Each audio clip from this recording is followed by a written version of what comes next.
Painting landscapes with watercolor is probably one of my favorite things to do because, for one, it's forgiving, but you can also take a lot of liberties with your interpretation, especially when you address this in a loose style. And although it seems like I'm making one painting, I'll actually turn these into two greeting cards, and this is why I'm masking off a strip 3/4 of the way down. That will be for writing a sentiment on these thank you cards. I am working on rough grain paper by Arches, which is my favorite paper to use when I do loose style painting. To me, and this is just an observation, but I feel like the texture is a good fit for the loose shapes, and I think it just emphasizes the quality of loose painting. I'm painting with Renaissance paints, which dry very vibrant, which is another good fit for this type of paper. In my opinion, these paints compared to Magello Mission Gold, I love them.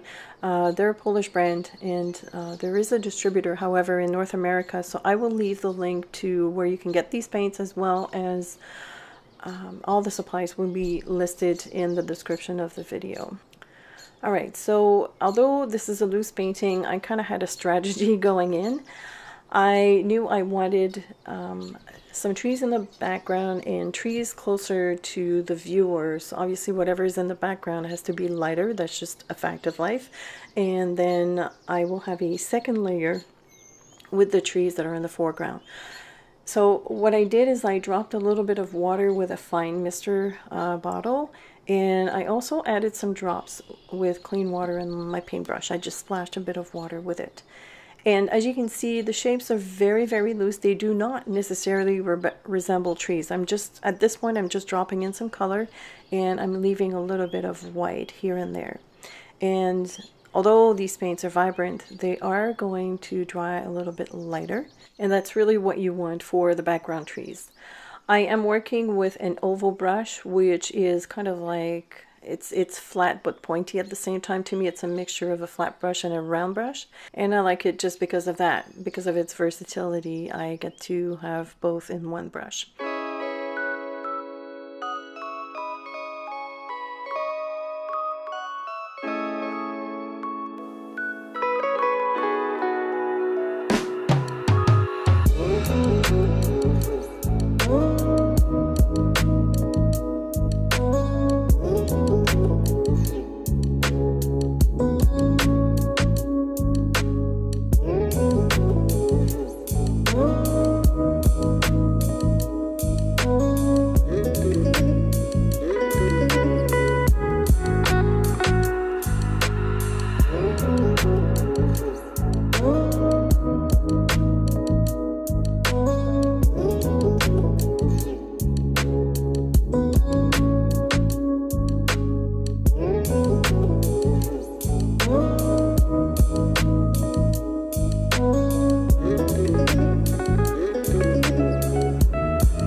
To get the different greens, I have mixed the gold green and the blue.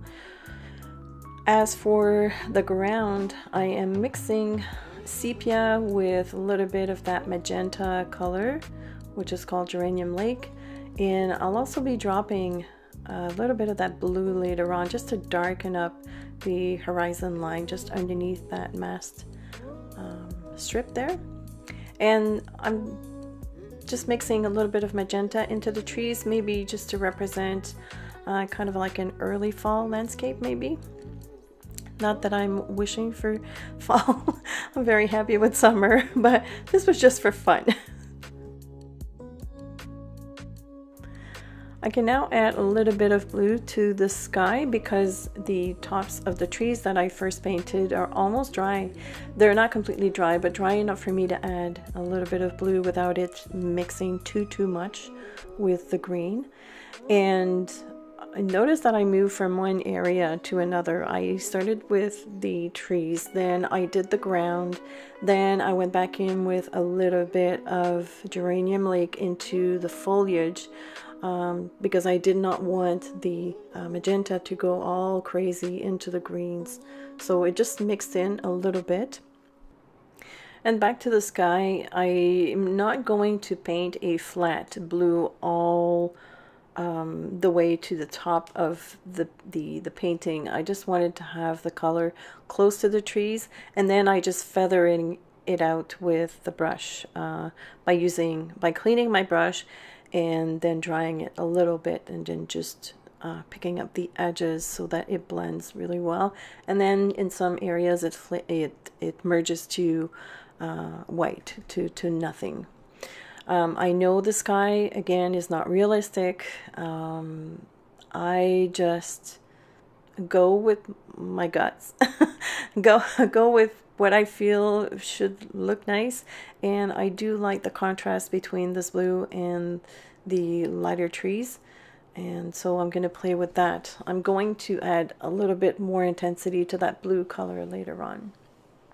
And of course, because in my mind there is nothing past those trees, I added a little bit of blue underneath that, or underneath the trees, close to the mast tape or the mast area, just to give the hint of a horizon line. So technically the sky would go all the way down to the horizon line. So I've now switched to a round brush again, not sure why, but I guess I wanted something smaller than my oval brush. And this, by the way, is my second layer. So before I went ahead and started painting that tree, I let everything dry completely.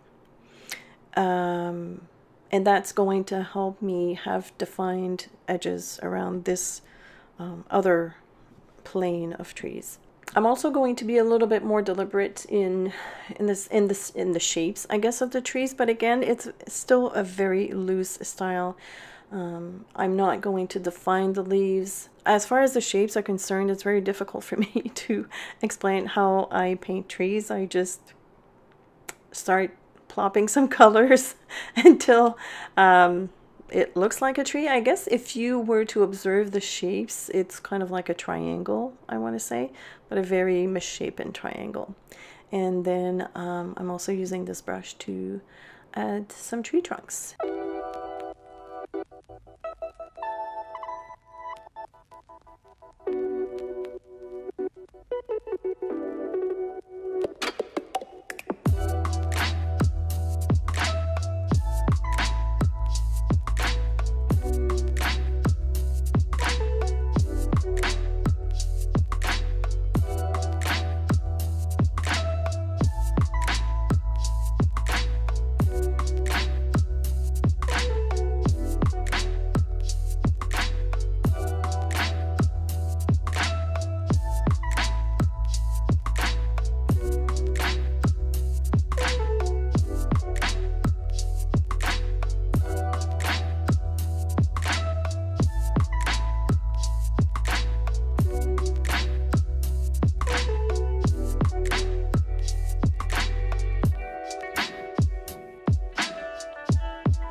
Now I know this is very unusual, but I just felt like adding a little bit of that magenta into the sky.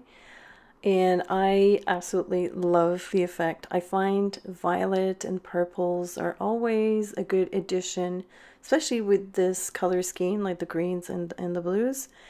And it just adds that playfulness to the whole painting. This is why I love loose painting, because you can be so unpredictable. You can add that little hint of whimsy into your painting, and I don't know, I just think it makes things a little bit more interesting. It's fun. That's the only way I can explain it. It's just fun. I want to encourage you to work that into your paintings. Even if you think, oh, it doesn't make sense, and it doesn't have to make sense. Just have fun. Have fun. That's all it is. That's what creativity is all about. I'm adding white to the ground just because I know I'm going to have a very large band of white in the middle, so I didn't want it to be like too contrasting. I do love contrast, and this is why I ended up darkening the sky so much, but at the same time, the contrasts need to make sense.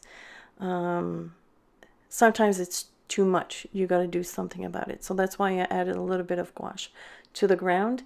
And that pretty much finishes the paintings. I was also very mindful of having 5 tree trunks on either side of the paintings, because I am dividing this in 2 to make a card, and I like odd numbers. So that's the only reason why I kept that in mind.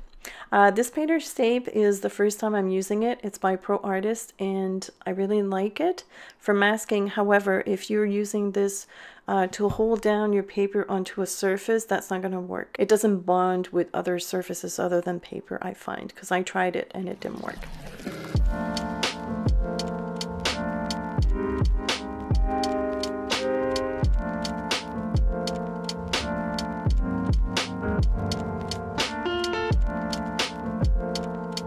So once I separated the paper, I just needed to cut my artwork in half, and these are going to be glued onto 5x7 card backings. And finally, the sentiment, I traced with a pencil first because I didn't trust myself with going in with just the marker. I'm using the Pigma Microns.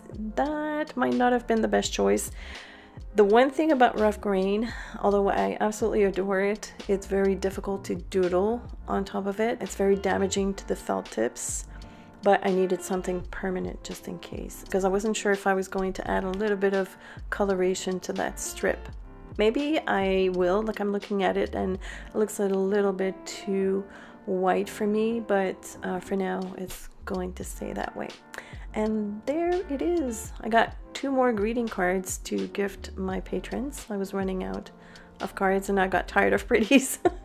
So anyways, that's it for this video. I hope you'll give this a try. I think they look great. I really like them. And hopefully this will inspire you to create some loose painting. Landscape doesn't have to be cards, of course. You can also make bookmarks. I know my bookmarks video was quite popular, so it seems like it's a popular topic. So go ahead and give it a try, and if you want to tag me on Instagram at CreationCC, I would love to see what you make. Thank you so much for watching. Thank you, my awesome patrons, for supporting this channel. It means a great deal to me. If you have any questions or comments, please feel free to leave them below, and I will see you soon.